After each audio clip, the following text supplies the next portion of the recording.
burst into flames, but dozens of others survived.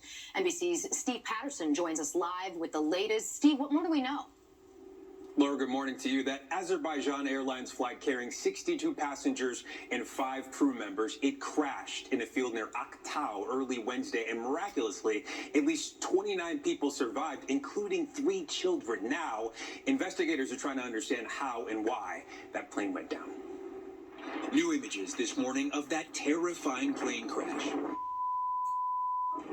Witnesses capturing the final moments before an Azerbaijan Airlines passenger jet with 62 passengers and 5 crew on board sharply started losing altitude, then seemingly straightened out before crashing in a Kazakhstan field in a fiery explosion. A stunned survivor miraculously stumbling out of the plane's wreckage. This Russian rescuer on scene told reporters, "We saw the plane crash with our own eyes and quickly packed up to head to the scene for rescue."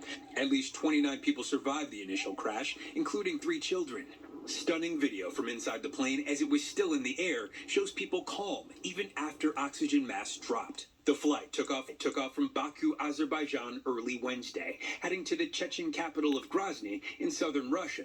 The aircraft was diverted due to fog, according to Russian state media reports. Tracking data from Flight Radar 24 shows the plane making a figure 8 near the airport in Kazakhstan, then sharply gaining and losing altitude in the final minutes before impact. The Russian Aviation Authority quickly blaming an apparent bird strike for the devastating crash. Birds famously struck U.S. Airways Flight 1549, the so-called Miracle on the Hudson, where all 155 people on board the plane survived the dramatic landing. The investigation remains ongoing as speculation swirls around a theory that the plane was shot down, including from a Ukrainian national security official who says it was shot down by a Russian air defense system. Experts also pointing to the kind of damage to the aircraft and recent military activity. Follow-on video examination of the wreckage and circumstances surrounding the airspace security environment in southwest Russia leads Osprey to assess that the flight was likely shot down by a Russian air defense system. The Kremlin responding that it would be incorrect to make any hypothesis before the investigation comes to conclusions. And as for that bird strike theory, the expert we spoke to for that story says if there were a bird strike, passengers likely would have reported more than one explosion, and the damage to the aircraft would appear much different. But remember, this is all according to preliminary assessments, and a lot still needs to be investigated. Laura? And a lot of questions. Steve, thank you. We turn now to Ukraine, where a series of punishing Christmas Day attacks by Russia sent people there running to shelters, prompting a call for peace by the Pope, who also urged a ceasefire in Gaza. NBC's Raf Sanchez is in Israel for us this morning. Raf, good morning. Peter, good morning. This was a large-scale Russian attack involving around 70 missiles and more than 100 drones, according to Ukrainian officials. They say the goal was to cripple Ukraine's power grid, cutting off heat and light in the middle of winter. This morning, Ukraine's still reeling from a massive Christmas Day drone and missile attack by Russian forces. At least 6 people killed in strikes like this in Kharkiv, officials say. While in the capital, thousands of families spending Christmas seeking safety in the subway. It's scary to stay at home, so we came to the shelter, says this mom. Russia is once again targeting the energy grid, Ukraine says, leaving 500,000 people without power in the depths of winter. President Zelensky saying Putin deliberately chose Christmas for an attack. What could be more inhumane?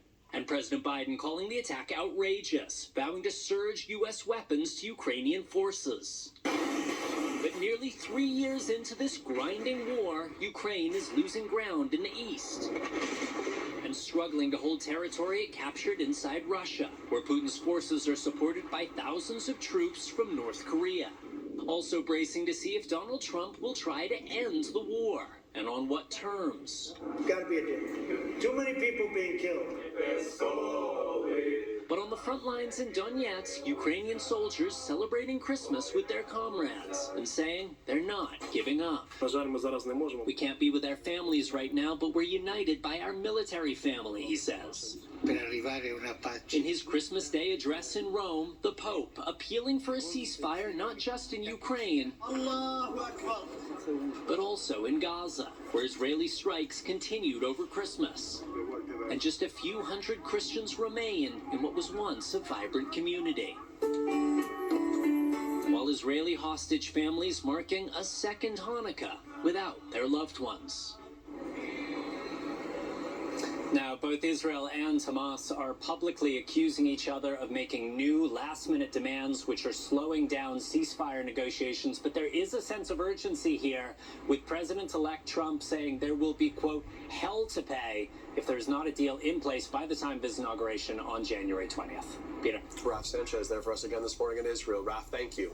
Back here at home, there are new questions this morning about President-elect Trump's ideas to claim new territory overseas after he fired off a series of social media posts on Christmas Day suggesting the U.S. should expand into Canada and Greenland and take control over the Panama Canal. NBC's Aaron Gilchrist is at the White House with the very latest on all this. Aaron, good morning. What are Mr. Trump's intentions here?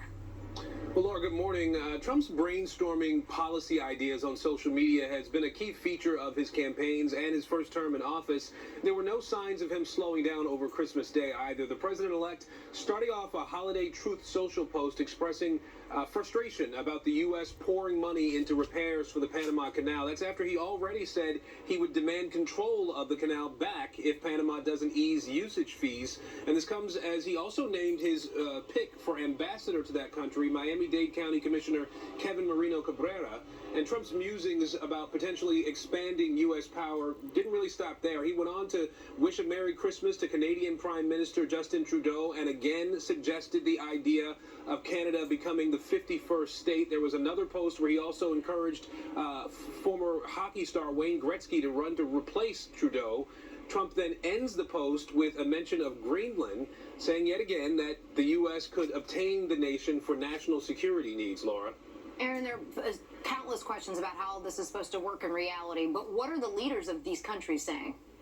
Well, these leaders are all really pushing back on these ideas from Mr. Trump. Panama and Denmark both insisting that they are not selling anything, and it remains to be seen if all of these comments amount to real foreign policy goals, some sort of strategic positioning, or if they're just plain internet trolling, Laura. Fair enough. Aaron Gilchrist at the White House for us. Thank you. This morning, after weeks of anticipation, it appears that one streaming powerhouse is officially ready for some football. Netflix making its NFL debut on Christmas Day, airing a live doubleheader that featured a Beyonce halftime show, the Beyonce Bowl. They're